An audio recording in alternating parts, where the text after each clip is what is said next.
So this is a short version of my video on BMI.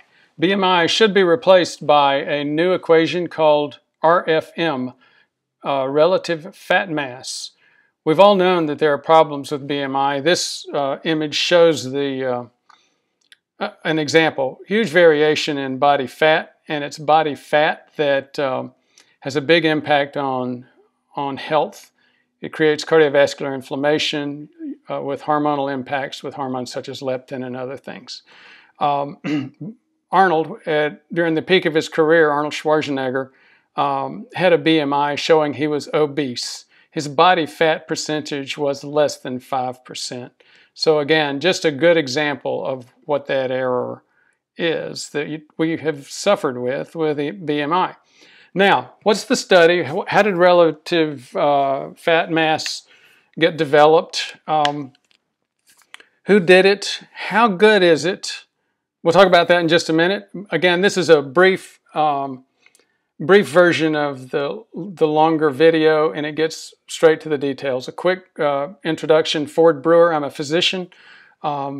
Started off as an ER doc. Got really focused on preventing disease as opposed to just treating it. And I've worked with over 1,000 docs, 800 at a time in some situations, and with a lot of patients in helping them prevent disease as opposed to treating it after it happens.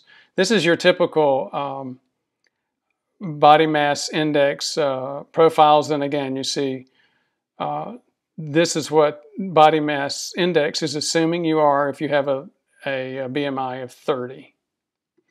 Now, if you look at Dexa Scan, Dexa is the gold standard. It stands for dual energy X-ray absorptiometry. Basically what it does is it looks at the density of body tissues. It's usually used, you may have heard of it, a Dexa scan for bone density. It also looks at muscle versus fat, since muscle is mostly water and far more dense than fat. This lady went through an exercise and diet transition. Not that much change in her calories. Actually, she upped her calories.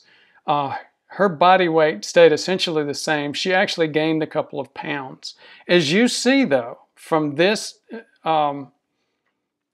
image, she dropped a huge amount of body fat percentage and replaced it with muscle. So although her BMI did not change at all, she dropped from 43% to 18% body fat.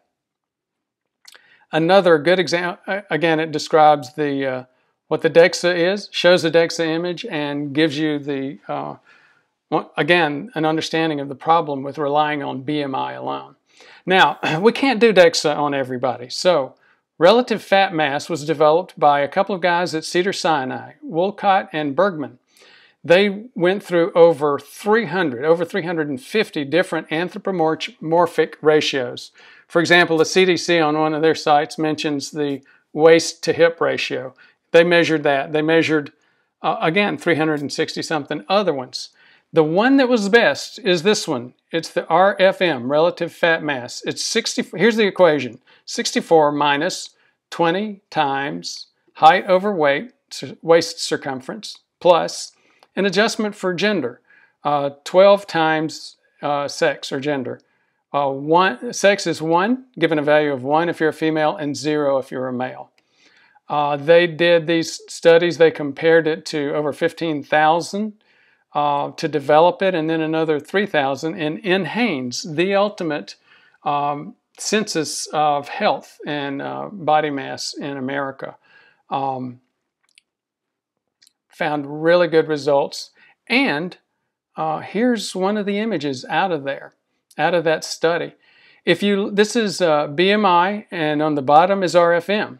BMI compared to body fat.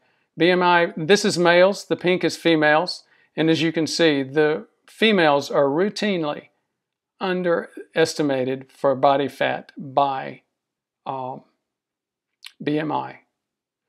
Males are routinely overestimated for body fat by BMI. And again, that's for those of you that are wondering about that, that's breast tissue and increased muscle mass due to testosterone. That's just a pattern, a biological pattern. So women tend to have a false sense of security, and males tend to get an inappropriately high warning of having a lot of body fat. This is the RFN, and as you can see, yes, males continue to have a lower true percentage of body fat. Females tend to have a higher true percentage of body fat, but RFN stays right on the correct line with Dexa. Thank you very much for your interest.